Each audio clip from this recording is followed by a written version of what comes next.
우리 사무엘 상서 20장에 있는 말씀부터 함께 보고자 합니다.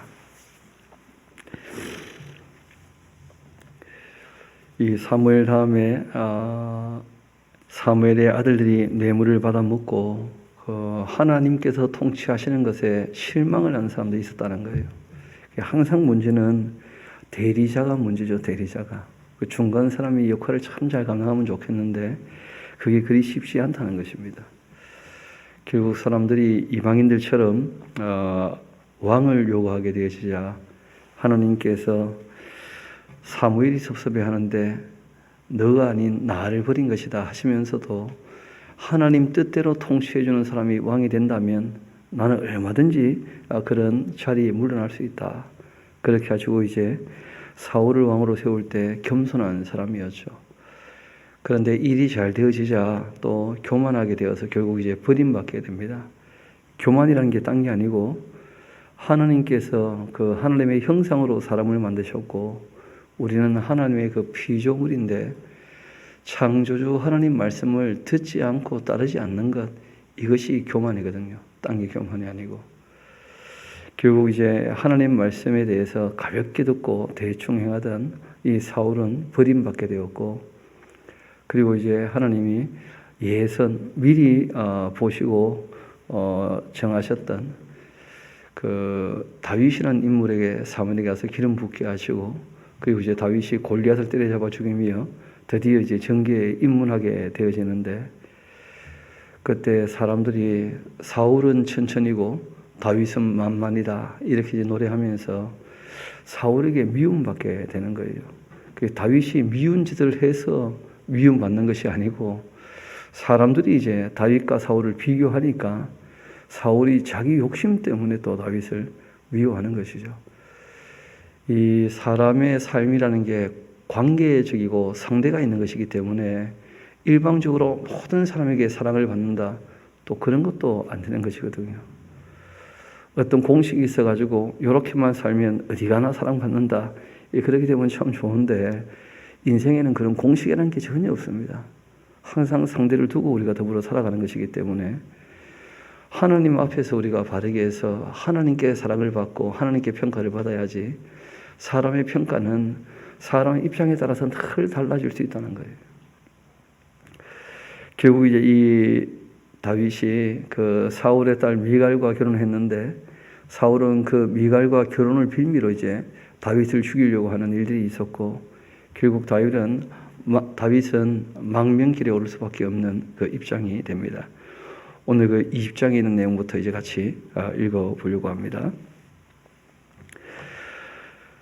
다윗이 라마 나윗에서 도망하여 요나단에게 도착합니다. 그리고 얘기하죠. 내가 무엇을 하였으며 내 죄악이 무엇이며 내 아버지 앞에서 내 죄가 무엇이기에 그가 내 생명을 찾느냐. 요나단이 그에게 말하죠. 결단코 아니라 너가 죽지 아니할 거다. 내 아버지께서 크고 작은 일을 내게 알리지 아니하고는 행하지 아니하나니 내 아버지께서 어찌하여 이 일은 내게 숨기리요 그렇지 아니하리라. 다윗이 또 맹세하여 이르되 내가 너에게 은혜 받은 줄을 내 아버지께서 밝히 알고 스스로 이르기를 요나단이 슬퍼할까 두려운즉 그에게 이것을 알리지 아니하리라 그렇게 함이니라. 그러나 진실로 여호와의 살아계심과 너의 생명을 두고 맹세하노니 나와 죽음 사이는 한 걸음뿐이다. 요나단이 다윗에게 말합니다. 내 마음의 소원이 무엇이든지 내가 너를 위하여 그것을 이루리라. 다윗이 요나단에게 말합니다. 내일은 초하루인데 내가 마땅히 왕을 모시고 앉아 식사를 하여야 할 것이나 나를 보내어 셋째 날 저녁까지 들에 숨게 하고 내 아버지께서 만일 나에 대하여 자세히 묻거든 그때 너는 말하기를 다윗이 자기 성읍 베들레헴으로 급히 가기를 내게 허락하라.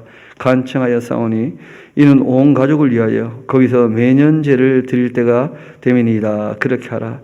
그의 말이 좋다. 그렇게 하면 내 종이 평안하려니와 그가 만일 노하면 나를 헤아리고 결심한 줄을 알지니 그런즉 바라건대 내 종에게 인자하게 행하라. 너가 너희 종에게 여호와 앞에서 너와 맹약하게 하였음이니라. 그러나 내게 죄악이 있으면 내가 친히 나를 죽이라. 나를 내 아버지에게로 데려갈 이유가 무엇이냐? 그렇게 하니라. 요나단이 이르되 이 일이 결코 내게 일어나지 아니하리라. 내 아버지께서 너를 해치려 확실히 결심한 줄 알면 내가 너에게 와서 그것을 너에게 이르지 아니하겠느냐. 그렇게 하니 다윗이 요나단에게 이르되 내 아버지께서 호금하게 내게 대답하면 누가 그것을 내게 알리겠느냐. 그렇게 하더라. 요나단이 다윗에게 이르되 오라 우리가 들로 가자 하고 두 사람이 들로 가니라. 그 참 왕도 왕노릇하기 쉽지 않은 것이 항상 나라에는 일들이 있으니까 아침부터 회의인 거예요. 아침부터 실제로는. 그래서 조찬 모임이 참 많습니다. 제가 정치하는 사람들 보니까 조찬 모임이 많아요. 아침부터 모여가지고 밥 먹고 회의하고 회의하고 밥 먹고 그렇게 하더라고요. 보니까. 그 사울도 마찬가지죠. 뭐 특별히 이제 월초가 되어지면 반드시 함께 다 모이는 거예요. 거기에 다윗도 이제 함께 참여를 해야 되는데 아침 식사 자리에 점심 저녁도 아니고. 그런데 이제 다윗이 얘기를 합니다. 내가 그 자리에 참여하지 않으면 그 사울이 물어볼 거다. 왜 다윗이 참석하지 않는지. 그때 다윗이 자기 집에 일이 좀 있어서 가게 되었다. 그렇게 할 때 사울이 고향 마을로 간 것을 반역으로 본다면 돌아올 수 있는 길이 없다는 거예요. 왕에게 반역한 사람이 그 나라에 있을 수 없는 거 아니겠어요? 반면에 이제 사울이 뭐 나에게 특별히 보고는 못했지만 집안일이라면 뭐 갔다가 돌아오겠지 하고 생각한다면 큰 문제가 없다. 그렇지만 이제 그 다음 일에 대하여 사울이 뭐라고 얘기했는지 다윗이 알아야 되니까 요나단하고 이제 거기에 대하여 서로 간에 약속을 한 것입니다. 12절 이어봅시다. 요나단이 다윗에게 이르되 이스라엘 하나님 여호와께서 증언하시거니와 내가 내일이나 모레 이맘때에 내 아버지를 살펴서 너 다윗에게 대한 의향이 선하면 내가 사람을 보내어 내게 알리지 않겠느냐. 그러나 만일 내 아버지께서 너를 해치려 하는데도 내가 이 일을 너에게 알려주어 너를 보내어 평안히 가게 하지 아니한다면 여호와께서 나 요나단에게 벌을 내리시고 또 내리시기를 원하노라. 여호와께서 나의 아버지와 함께 하신 것 같이 너와 함께 하시기를 원하노니 너는 내가 살아날 동안에 여호와의 그 인자하심을 내게 베풀어서 나를 죽지 않게 할 뿐 아니라 여호와께서 너 다윗의 대적들을 지면에서 다 끊어버리신 때에도 너는 내 인자함을 내 집에서 영원히 끊어버리지 말라 하고 이에 요나단이 다윗의 집과 언약하기를 여호와께서는 다윗의 그 대적들을 치실지어다 그렇게 했습니다. 다윗에 대한 요나단의 그 사랑이 그를 다시 맹세하게 하였으니 이는 자기 생명을 사랑한 같이 그를 사랑함이었더라. 요나단이 다윗에게 이르되 내일은 초하루인즉 내 자리가 빔으로 내가 없음을 자세히 물으실 것이라. 너는 사흘 동안 있다가 빨리 내려가서 그 일이 있던 날에 숨었던 곳에 이르러 에셀 바위 곁에 있으라. 내가 관역을 쏘려 함같이 화살셋을 그 바위 곁에 쏘고 아이를 보내어 가서 화살을 찾으라. 그렇게 하며 내가 짐짓 아이에게 이르기를 보라 화살이 내 이쪽에 있으니 가져오라 하거든 너는 돌아올지니 여호와께서 살아계심을 두고 맹세하노니 내가 평안 무사할 것이요 만일 아이에게 이르기를 보라 화살이 내 앞쪽에 있다 하거든 너의 길을 가라 여호와께서 너를 보내셨음이니라.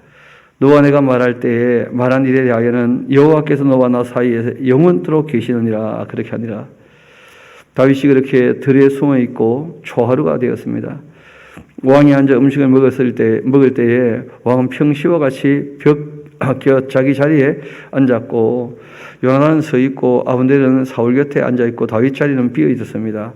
그러나 그날에 다볼이 아무 말도 하지 아니하였는데 이는 생각하기를 그에게 무슨 사고가 있어서 부정한가 보다 정령이 부정한가 보다 그렇게 하였음이더니 이튿날 곧 그달 둘째 날에도 다윗의 자리가 여전히 비었으므로 사울이 그 아들 요나단에게 물어봅니다.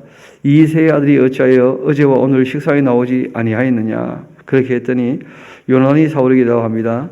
다윗이 내게 베들레헴으로 가기를 간청하여 이르되 원컨대 나에게 가게 하라.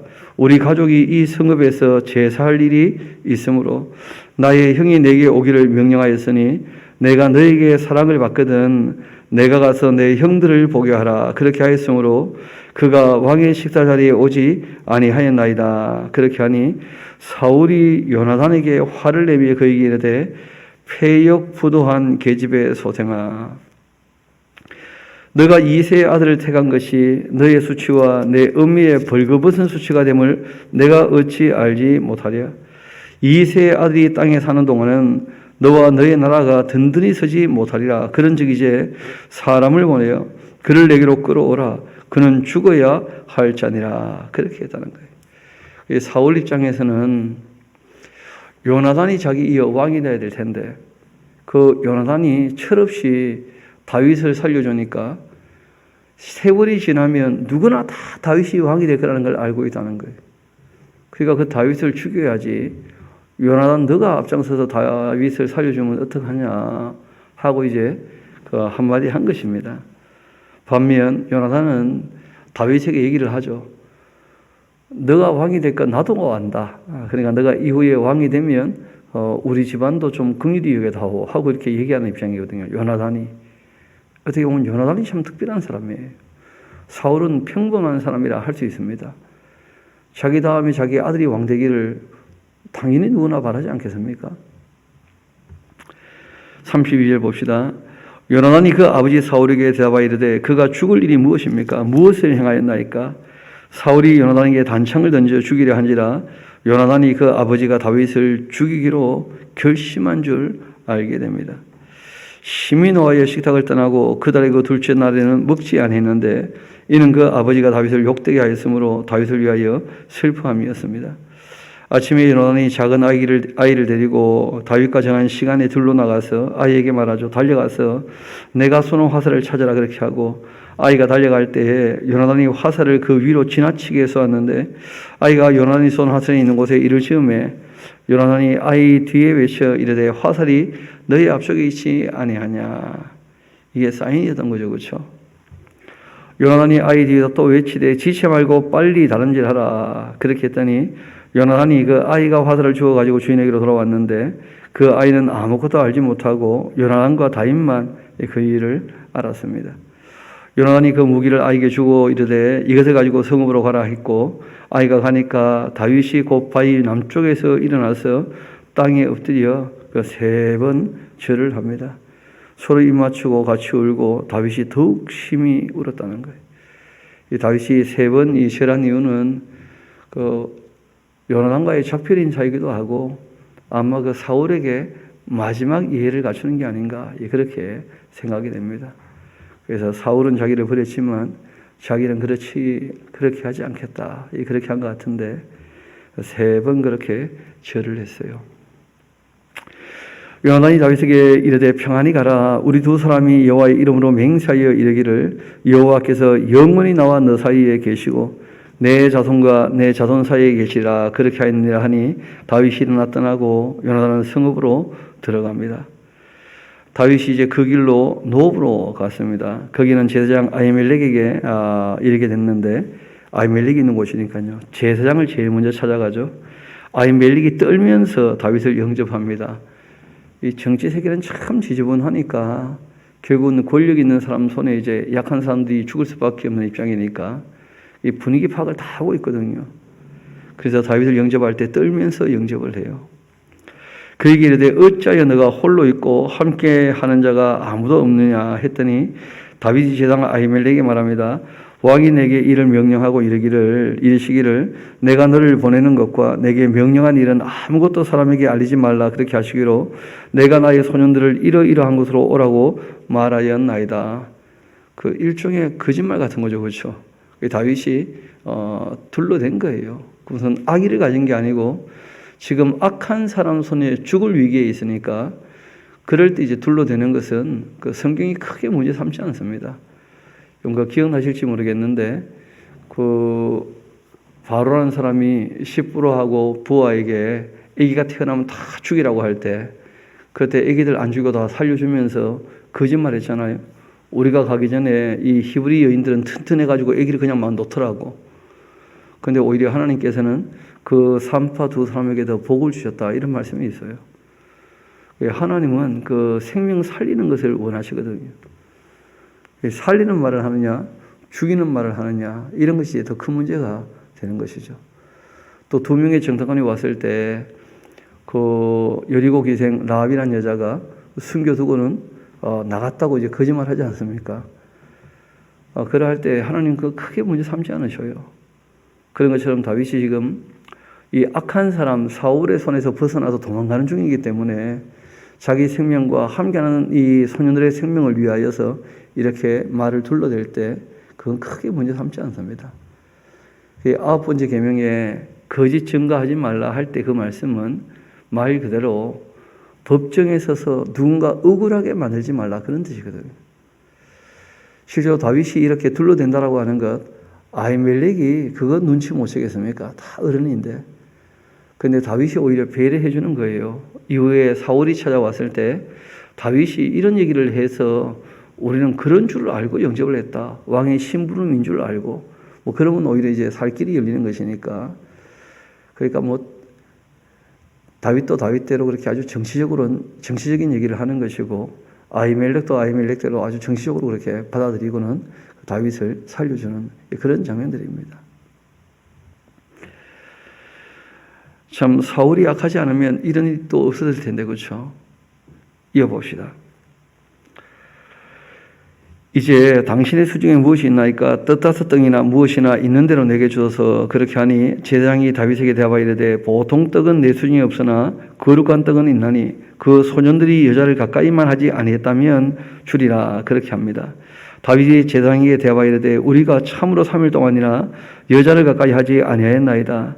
내가 떠난 길이 보통 여행이라도 소년들의 그 그릇이 성결하겠거든 하물며 오늘 그들의 그 그릇이 성결하지 아니하겠나이까 하며 제사장이 그 거룩한 떡을 주었는데 거기는 진설병 곧 여호와 앞에 물려낸 떡밖에는 없었습니다.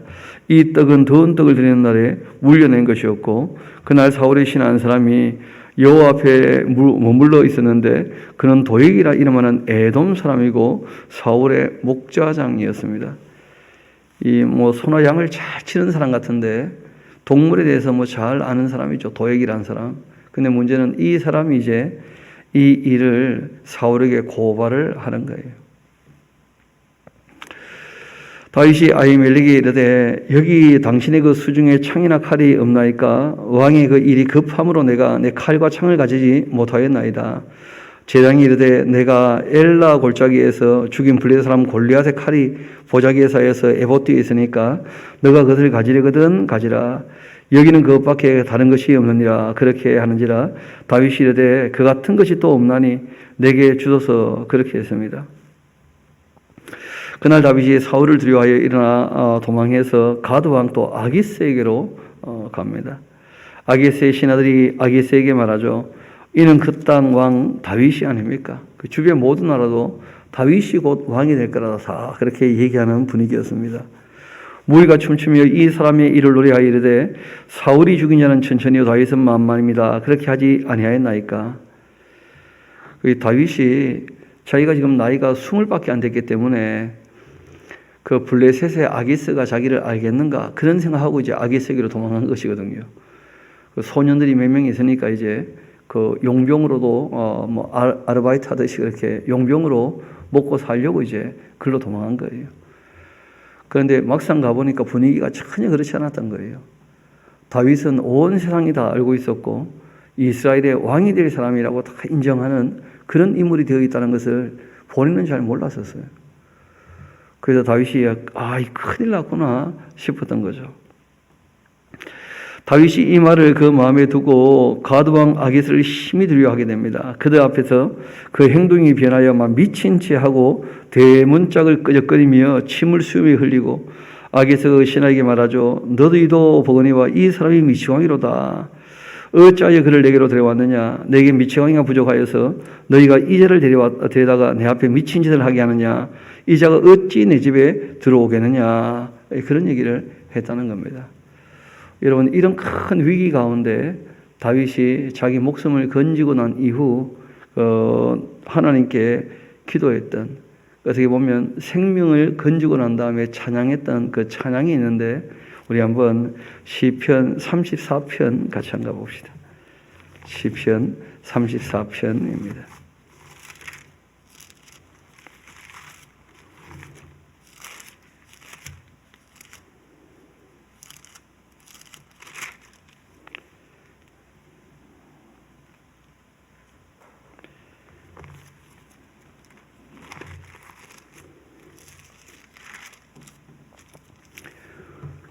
거기 보면 다윗이 아비멜렉 앞에서 미친 채 하다가 쫓겨나서 지은 시 그렇게 되어 있죠. 그렇죠?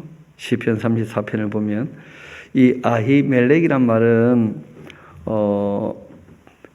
블레셋의 왕명이고요. 이 왕의 진짜 이름이 아기스란 왕이죠. 아기스. 그래서 뭐 아비멜렉이라 되어 있습니다만은 그 원래 이름은 아기스입니다. 아기스. 근데 다윗이 이제 아주 젊을 때죠. 20살 때 어떻게 노래했는지 한번 봅시다. 내가 여호와를 항상 송축하며. 아니 지금 억울하게 도망다니고 있고 죽을 위기 가운데 겨우 피한 사람 아닙니까? 근데 이 사람이 내 인생 왜 이렇게 고달프나 이런 식으로 한 게 아니고요. 내가 여호와를 항상 송축합니다 하고 이제 찬양하며 시작을 해요. 내 입술로 항상 주를 찬양합니다. 내 영혼이 여호와를 자랑할 텐데 공고한 자들이 이를 듣고 기뻐할 것입니다. 나와 함께 여호와를 광대하시다 하며 함께 그 이름을 높이세. 내가 여호와께 간구하며 내게 응답하시고 내 모든 두려움에서 나를 건져 주셨다 하면서 생명이 건짐을 받은 것에 대하여 너무 감사하면서 찬양하는 그런 다윗의 자세를 볼 수 있습니다. 그들이 주를 앙망하고 광채를 내었으니 그들의 그 얼굴은 부끄럽지 아니하리로다. 이 공고한 자가 부르짖음에 여호와께서 들으시고 그 모든 환난에서 구원하셨도다. 그 모든 환난에서 구원하셨다 그렇게 되어 있는데 그 줄쳐놓고요. 이 사람아 이제 시작이네. 그 적어놔야 돼요. 다윗이 처음 이제 고난에서 벗어날 때 와 이런 위기에서 벗어났으니까 이제는 살았다 싶은데 이때부터 10년 고생을 합니다. 이때부터. 그러니까 그때 막 고생 한번 벗어나고 난 다음에 다 됐다 싶었던 마음이 있었던 것 같은데 이어봅시다. 여호와의 그 천사가 주를 경외하는 자를 둘러 진치고 그들을 건지시는도다. 너희는 여호와의 선하심을 맛보아 알지어다. 그 하나님께 피하는 자가 복이 있지 않는가. 너희 성도들아 여호와를 경외하라. 그를 경외하는 자에게는 부족함이 없도다. 젊은 사자는 궁핍하여 줄일지라도 여호와를 찾는 자라면 모든 좋은 것에 부족함이 없으리로다. 너희 자녀들아 와서 내 말을 좀 들어봐봐라. 내가 여호와 경외하는 법을 너희에게 가르치겠다 하면서 이 다윗이 20살 그 젊을 때 한참 청춘이니까 그러니까 무슨 죄를 지었겠어요. 그렇죠? 그러니까 아주 뭐 땅땅하게 얘기합니다. 근데 이분이 이제 나이가 좀 들고 50, 60 넘어서 이제 지었던 시들도 또 있거든요. 우리가 이제 사무엘 하수 공부할 때 또 그 시들을 보게 될 겁니다. 그 시 분위기가요 많이 바뀌어 있어요. 처음에는 그 시를 적거나 찬양을 할 때 자신이 너무 어떻게 보면 뛰어나고 잘나서 하나님이 도와주신 것처럼 그런 식으로 이제 사람들에게 쭉 얘기를 하다가 많이 바뀝니다. 나는 죄인인데 하나님이 은혜를 베푸셨다. 그렇게 이제 그 많은 자세가 바뀌게 되어져요. 11절 다시 봅시다. 너희 자녀들아 와서 내 말을 들으라. 내가 여호와를 경외하는 법 너희에게 가르치겠다. 그 옆에다가 아직 젊다 젊어 그런 거죠. 생명을 사모하고 연수를 사랑하여 복받기를 원하는 사람이 누구겠는가. 너의 혀에 악을 금하며 너의 입술을 거짓말에서 금해야 한다. 악을 버리고 선을 행하며 화평을 찾아 따라야 한다. 그건 너무나 당연한 말씀이죠. 여호와의 눈은 이 다윗의 그 짧은 인생이지만 자기 경험인데 여호와의 눈은 의인을 향하시고 그의 귀는 그들의 그 부르짖음에 귀를 기울이시는도다. 여호와의 얼굴은 악을 행하는 자를 향하사 그들의 그 자취를 땅에서 끊으려 하시는도다. 의인이 부르짖음에 여호와께서 들으시고 그들의 그 모든 환난에서 건지셨도다. 여호와는 마음이 상한 자를 가까이 하시더라. 본인이 지금 너무 어려운 형편에 있으니까 하나님께 더 의지하게 되었다. 그런 것이죠. 하나님은 늘 변함없이 옆에 계시는데 사람들이 언제 하나님을 가까이 경험하느냐? 본인이 절박할 때, 본인이 절박할 때. 우리가 이런저런 얘기를 좀 들어보면 사람들이 그런 얘기 하거든요. 잘 나갈 때는 몰랐는데 힘들고 어려우니까 주님 더욱 찾게 되고 의지하게 되더라. 뭐 그런 얘기들 하거든요. 하나님은 마음이 상한 자를 가까이 하시고 중심으로 통회하는 자를 구원하시는도다. 의인은 고난이 참 많다. 자기 얘기죠. 여호와께서 그 모든 환난에서 건지시는도다. 그의 모든 뼈를 보호하시며 그에게 하나도 꺾이지 아니하도다. 악이 악인을 죽일 것이라. 의인을 미워하는 자 벌을 받게 될 것이다. 지금 자기 형편은 어렵지만 곧 하나님께 개입하셔서 이 모든 게 역전될 때가 올 거다 하는 기대를 가지고 이제 이 노래를 불렀던 겁니다. 여호와께서 그 종들의 영혼을 속량하시나니 그에게 피하는 자라면 다 벌을 받지 아니하리로다. 그래서 아기스에게 피하려고 지금 갔다가 어려운 일, 난처한 일을 당하면서 그래 하나님을 의지하고 하나님께 피해야 되겠다. 이렇게 이제 노래했던 그런 내용입니다. 이 비슷한 시기에 불렀던 노래가 또 있습니다. 우리 56편 같이 한번 봅시다. 시편. 우리가 시를 볼 때 그 시의 배경들을 우리가 보면서 시를 보면 그 시 의미가 조금 달라지게 될 겁니다. 원래 시인의 그 의도를 우리가 충분히 파악하게 되니까 평소에 그냥 혼자 자기 입장에서 읽던 거 하고 좀 많이 달라질 수 있다는 거예요. 시편 56편을 보면 다윗의 그 믹담이라 되어 있는데 이 믹담은 그 지혜다, 교훈이다 뭐 그런 뜻입니다. 인도자를 따라 이 요낫 엘렘 로김에 맞춘 노래라 그렇게 되어 있습니다.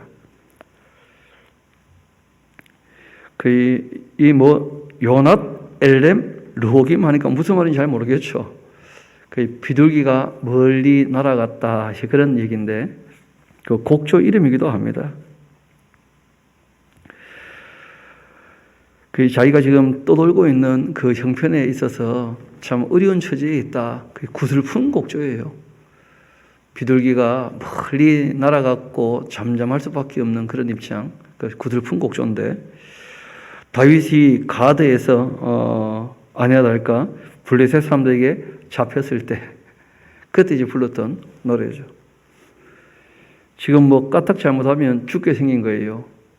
우리가 지난 시간 읽었지 않습니까?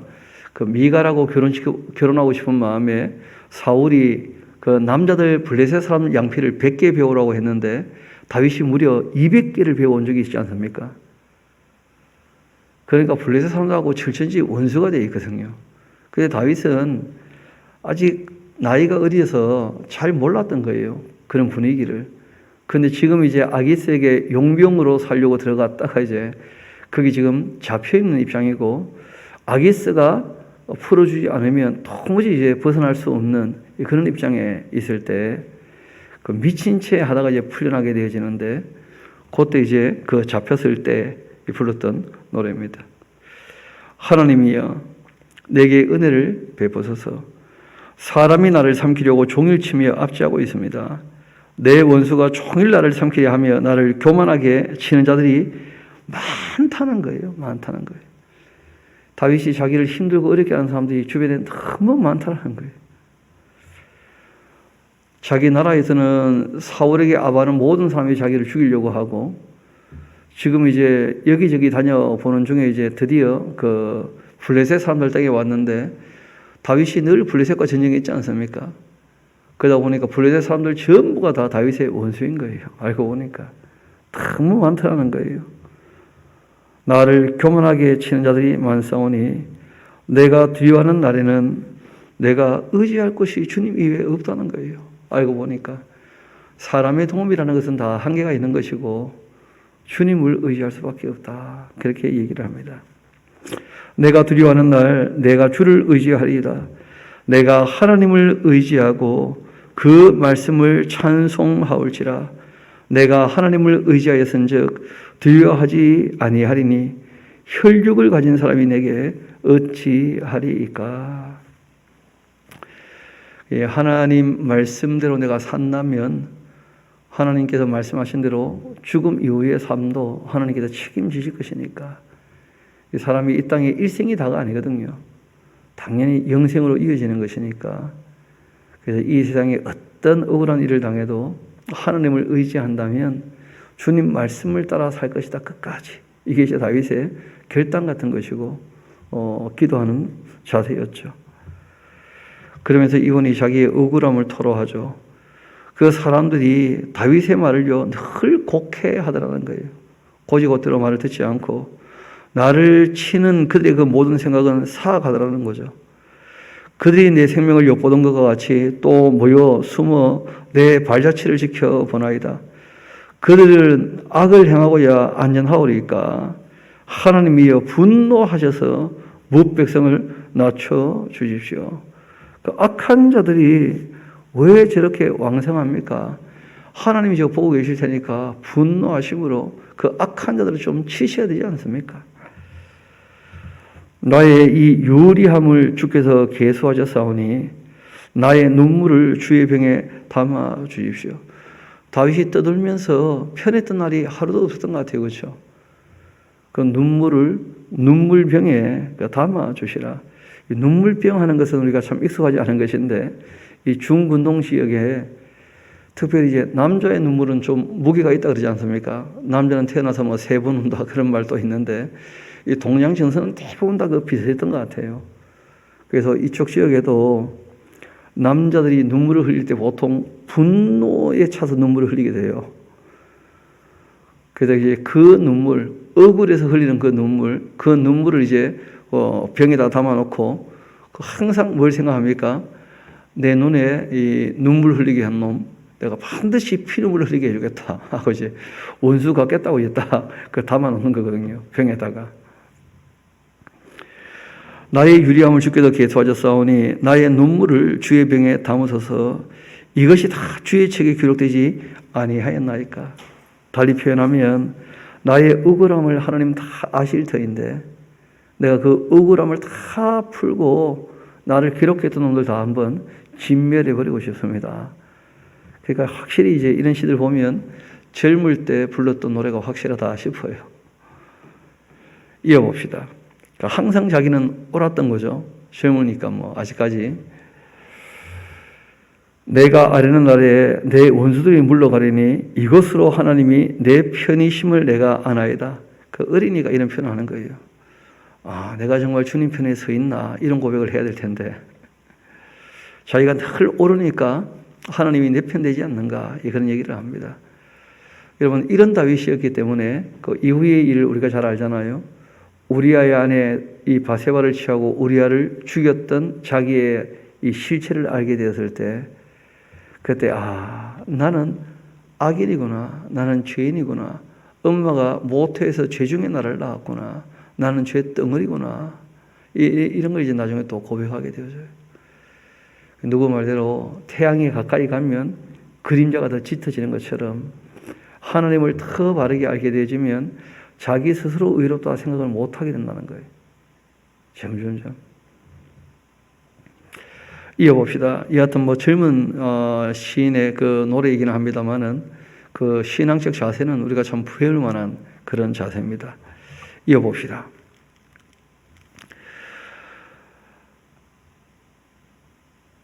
내가 하나님을 의지하여 그 말씀을 찬송하며 여호와를 의지하여 그 말씀을 찬송하리이다. 내가 하나님을 의지하였은즉 두려워하지 아니하리니 사람이 내게 어찌하겠습니까? 하나님이여 내가 주께 소원함이 있사온즉 내가 감사제를 주께 드리겠습니다. 주께서 내 생명을 사망에서 건지셨습니다. 주께서 나로 하나님 앞 생명의 빛에 다니게 하시려고 실족하지 아니하게 하지 아니하셨나이다. 말이 참 복잡하죠. 그렇죠? 말이 복잡한 이유는 마음이 복잡하기 때문에 하나님 참 도와주시고 지켜주시고 하면 평안할 것 같은데 전혀 그러지는 않고 그럼에도 뭐 젊은 날 그 신앙이 그렇게 변질되거나 왜곡되지는 않았기 때문에 순수하기 때문에 형편은 어렵지만 하나님을 의지해서 이 어려움을 이겨내겠다. 그런 마음을 가지고 이제 이렇게 노래를 했던 것이죠. 누가 그런 얘기 합니다. 어릴 때는 내가 한번 세상을 바꿔보겠다. 그런 마음 갖고 있다 그러잖아요. 그렇죠?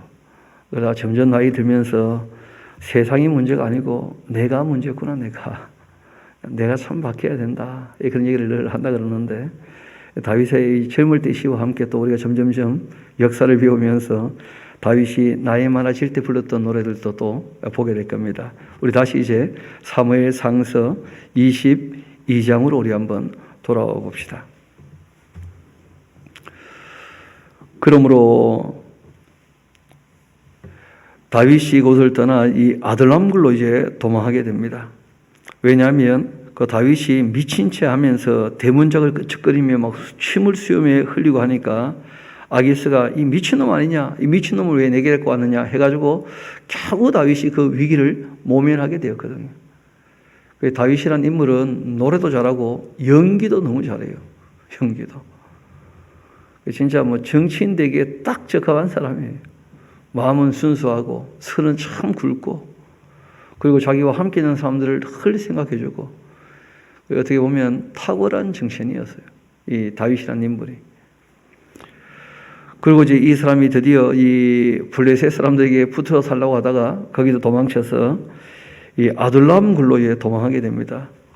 그 형제와 아버지의 온 집이 듣고는 다윗에게로 내려가게 되죠. 그리로 내려가서 그에게 이르렀고, 환난당한 모든 자, 빚진 모든 자, 마음이 원통한 자 다 그에게 모이고, 그는 그들의 우두머리가 되게 되었는데 그와 함께한 사람이 남자만 한 400명쯤 되었다는 거예요. 큰 무리를 이룬 겁니다. 400명? 그 적은 숫자가 아니거든요. 남자만 400명이면 그 또래 되는 여자들도 있을 거 아닙니까? 또 그 아이들, 또 그 부모도 함께 오고 이렇게 했다면 적어도 1000명, 많이 잡으면 1500명이 훨씬 넘는 그런 큰 무리가 되는 거예요. 그래서 이제 그 사울 왕가를 대적하는 사람으로 인식될 수밖에 없죠. 그래서 이 무리당자를 쓰게 되면 이렇게 들에서 무리를 지어가지고 사는 사람들을 야당이라, 야당. 이런 사람들은 그 보호를 안 해주면 이제 도적대가 될 수밖에 없으니까 다윗이 이 많은 사람을 먹여 살릴 수 있는 방법이 잘 없는 거예요. 그래서 이제 점점점 정치를 배워갑니다. 백성들을 보호해주고 백성들이 고마워서 내는 것을 얻어먹고 살면서, 야, 정치라고 하는 것은 진짜 서비스구나, 서비스.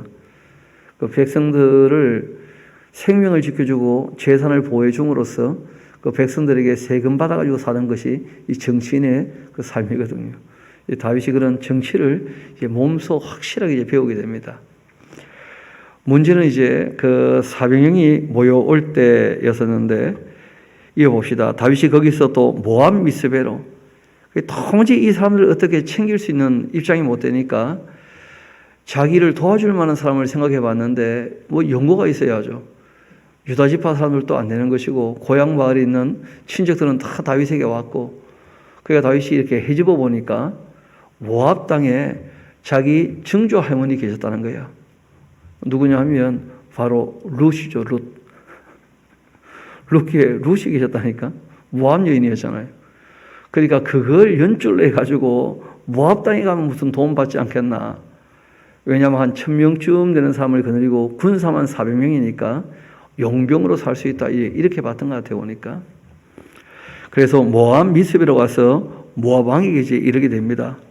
자기 딸에는 이제 연줄이 있다고 생각해서 갔던 것 같은데, 하나님이 나를 위하여 어떻게 하실는지 내가 알기까지 나의 부모가 나와서 당신들과 함께 있게 하기를 청하나이다. 하나님이 어떻게 하시는지 나에게 알게 하기까지, 무슨 말입니까? 내가 지금 어떻게 해야 될지를 모르겠다는 거예요. 어떻게 해야 될지를. 부모를 인도하여 모압 왕 앞에 나가게 됐더니 그들은 다윗이 요새에 있을 동안에 모압 왕과 함께 있었습니다. 그때 선지자 가시요 다윗을 찾아왔었어요. 이 모압 땅까지. 이르되 너는 이 요새에 있으면 어떡하냐? 떠나 유다 땅으로 들어가라. 그 아주 호통을 칩니다.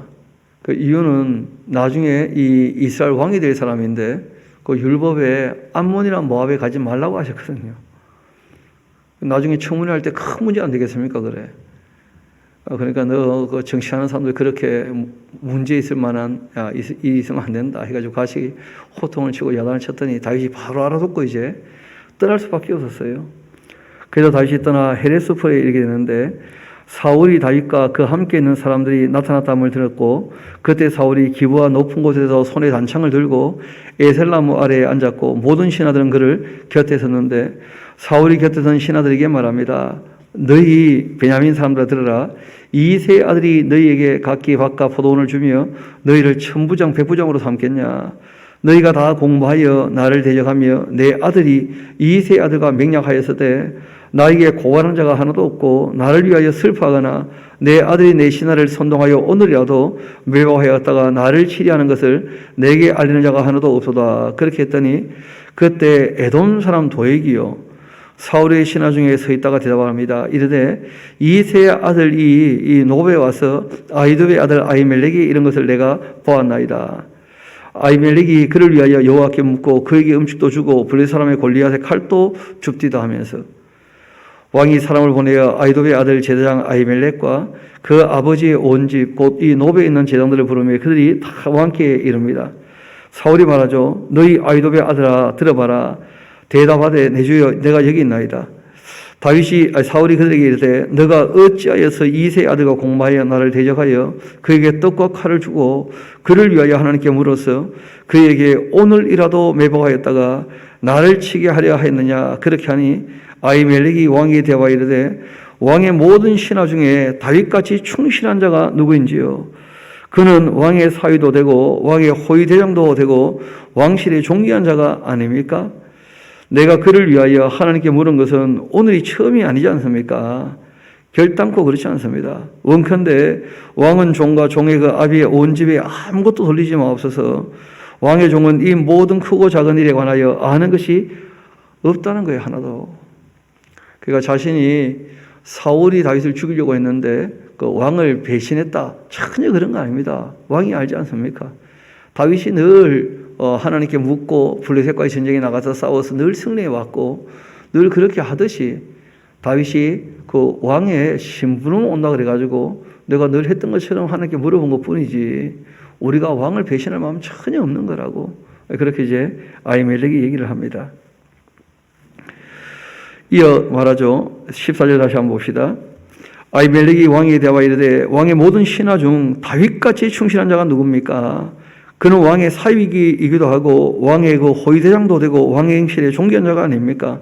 내가 그를 위하여 하나님께 물은 것이 오늘 처음이겠습니까? 결단코 아닙니다. 원컨대 왕은 종과 종의 그 아비의 온 집에 아무것도 돌리지 마옵소서. 왕의 종은 이 모든 크고 작은 일에 관하여 아는 것이 하나도 없습니다. 왕이 이르되 아히멜렉아 너가 반드시 죽을 것이고 너와 내 아비의 온 집도 그러하리라 하고는 왕이 좌우 호병에 이르되 돌아가서 여호와의 제단을 죽이라. 그들과 다윗과 협력하였고 또 그들이 다윗이 동한 것을 알고도 내게 알리지 아니하였다. 그렇게 하나 왕의 신하들이 손들어 여호와의 그 제단들을 죽이기를 싫어합니다. 참 이 사울이 다윗을 미워하니까 그 마음속에 살기가 늘 등등한 거예요. 살기가. 그래서 예수님께서 살인보다 먼저 그 마음의 누구를 미워하는 것이 이게 살인과 똑같다는 거예요. 힘만 있으니까 다 죽이는 거 아니겠어요, 지금? 왕이 도액에게 말합니다. 너 돌아가서 제사장들을 죽여라 하며 에돔 사람 도액이 돌아가서 제사장들을 쳐서 그날 세마포에 에봇 입은 자 85명이나 제사장 85명을 죽였다는 거예요. 제사장들은 성읍 노베 그 남녀와 아이들과 정문자들과 소와 나귀와 양을 칼로 다 쳤습니다.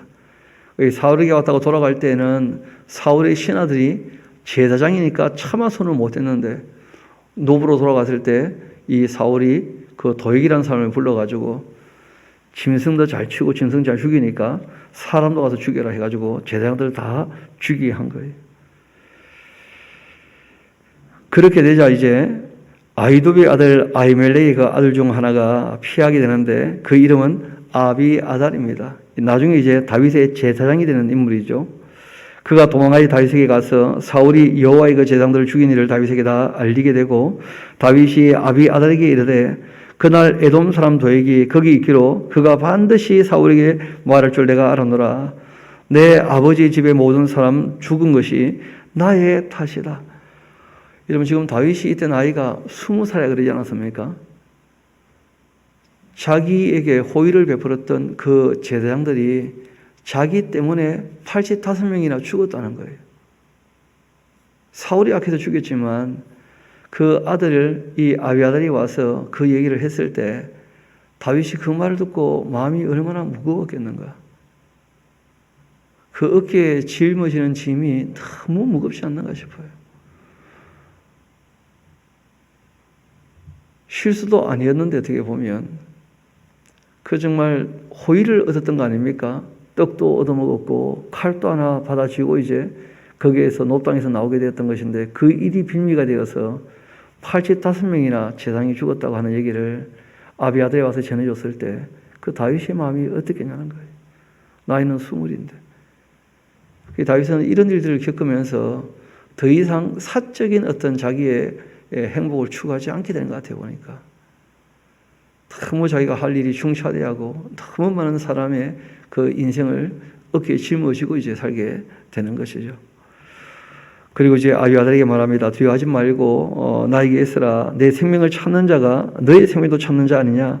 너가 나와 함께 있으면 안전할 거다. 이렇게 얘기했다는데 이러할 때 이제 불렀던 노래가 있습니다. 시가. 그 시편 52편인데요. 우리 같이 한번 시편 52편 같이 한번 가봅시다. 이 다윗은 어떻게 보면 너무 힘들고 어려울 때 자기 스스로 어떻게 마음을 추스릴 수 없을 때 그때 늘 조용한 시간을 가지면서 하나님 앞에 기도하고 그 기도문을 다 정리를 했던 거예요.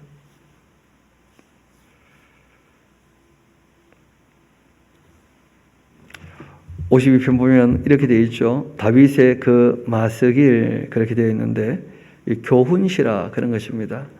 이 노래를 따라 부르는 노래이고 에돔 사람 이 도액이 사울에게 이르러 다윗이 아히멜렉의 집에 왔다고 그에게 말한 것, 이 일로 말미암아 이제 그 노베 제사장 85명이나 죽었는데 그 사실을 다윗이 다 알게 되었을 때 그때 이제 이 노래를 한 겁니다.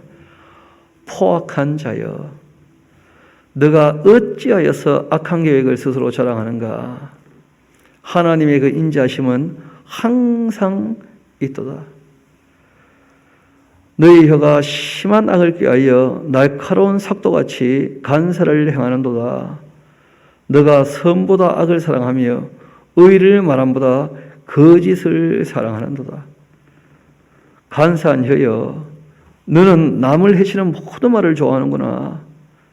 그런즉 하나님이 영원히 너를 멸하심이여 너를 붙잡아 내 장막에서 뽑아내며 살아있는 땅에서 내 뿌리를 빼시리로다.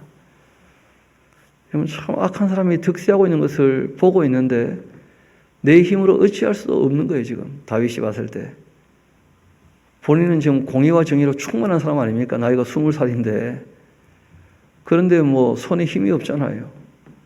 그러니까 이제 하나님께 의지할 수밖에 없고 하나님께서 악을 반드시 멸망시킬 것이다. 그렇게 이제 마음을 추스리는 거예요. 하나님의 심판이 반드시 있다. 기다릴 수밖에 없지만 언젠가는 있을 거라는 거예요. 하나님을 신뢰하고 이제 의지하기 때문에 견뎌내는 것인데 반드시 하나님의 심판은 있는 것이다. 그러면서 그 모든 억울함과 그 마음의 그 모든 의분이죠, 그렇죠? 그걸 이제 삭히는 거예요. 간사한 자여, 너는 남을 해치는 모든 말을 좋아하는구나. 그런즉 하나님이 너를 영원히 멸하실 거다. 너를 붙잡아 내 장막에서 뽑아내며 살아있는 그 땅에서 내 뿌리를 빼시리로다. 의인이 보고 두려워하며 또 그를 비웃어 말하기를 이 사람은 하나님을 자기 힘으로 삼지 아니하고 오직 자기 재물의 풍부함을 의지하며 자기의 그 악으로 스스로 든든하게 하던 자라. 그렇게 할 때가 반드시 올 거다. 이 도액이라는 사람이 그 제사장 85명 죽이고 난 다음에 사울에게 또 얼마나 한몫 얻었겠습니까? 그러니까 악한 놈인데 너무 잘 돼. 누가 봐도. 그 다윗이 이런 노랫말, 이런 기도 이외에는 할 수 있는 게 지금 없는 거예요. 지금 너가 뭐 아주 든든하게 잘 먹고 잘 사는 것처럼 보이겠지만 하나님이 악한 놈은 반드시 멸망시키실 거다. 그렇게 이제 얘기하는 것이죠. 7절 다시 봅시다. 이 사람은 하나님을 자기 힘으로 삼지 않고 오직 자기 재물의 풍부함을 의지하며 자기의 악으로 스스로 든든하게 하던 자라 그렇게 할 것이다. 그러나 나는 하나님의 집에 있는 푸른 감람나무와 같음이요 하나님의 인자심을 영원히 의지하겠다. 다윗은요 악한 사람들을 보면서 똑같이 악하게 할 마음이 있지 않겠습니까? 사람인데. 그런데 다윗이 늘 그런 것을 보면서 신앙적 자세를 어릴 때부터 배웠기 때문에 마음을 추스리는 거예요. 내가 악을 악으로 갚지 않겠다. 악한 자는 누가 손대실 거라는 거예요? 하나님께서 반드시 심판하실 것이고 나는 끝까지 바르게 해야 되겠다. 나는 하나님의 집에 있는 푸른 감람나무 아니냐? 왜 푸른 감람나무냐? 아직 젊다니까요. 다 20살 때 지었던 노래들이에요. 이 푸른 감람나무 되어 있는데 원래 감람나무라는 게 사실 푸른 나무입니다. 원래 옛날 번역이 나왔는데 어린 감람나무, 어린 감람나무. 이 감람나무는 어려도 나이가 많아도 그 특징 중에 하나가 병이 별로 없답니다. 병이. 그래서 자기가 참 하나님 앞에 딴 마음 전혀 갖지 않고 순수하게 그렇게 이제 신앙생활할 마음을 갖고 있는 모양인데 하나님의 인애와 자비하심을 내가 영원히 의지하겠다. 우리 9절 말씀 같이 한번 읽어볼까요? 시작. 주께서 이를 행하셨으므로 내가 영원히 주께 감사하고 주의 이름이 선하심으로 주의 성도 앞에서 내가 주의 이름을 사모하리라. 아멘. 다윗이 정치인으로 이제 자라게 될 때 하나님의 그 정치, 성실과 공의와 정의를 늘 염두에 두면서 하나님께서 악을 반드시 진멸하실 것이니까 나는 선하신 하나님 편에 서서 하나님의 이 뜻을 따라야 되겠다. 하나님 불의한 자들 반드시 심판하실 거니까 나는 정의와 공의, 의로운 자의 편에 서서 하나님의 일을 해야 되겠다. 하나님은 참되신 분이시니까 거짓된 자는 반드시 멸망할 거라는 거예요. 그래서 나는 정말 사람을 살리는 말을 하지 죽이는 말을 하지 않겠다 하면서 참된 말을 하려고 늘 애를 쓰는 그 다윗의 모습을 볼 수 있습니다. 이 젊은 때의 다윗의 그 어떻게 보면 혹이라고도 할 수 있는 자신은 전혀 죄짓지 않고 살 수 있을 것처럼 얘기를 하면서 이제 그 하나님 편에 설 것을 아주 당당하게 얘기하는 패기 넘치는 젊은 다윗의 그 시들도 우리가 볼 수가 있고 그러하면서 또 한편으로 참 얼마나 그 마음이 무거웠겠는가. 편히 쉬는 날이 하루라도 있었겠는가. 이 젊은 친구가 나이가 20살밖에 안 됐는데 요즘 20살 아이들 뭐 걱정합니까?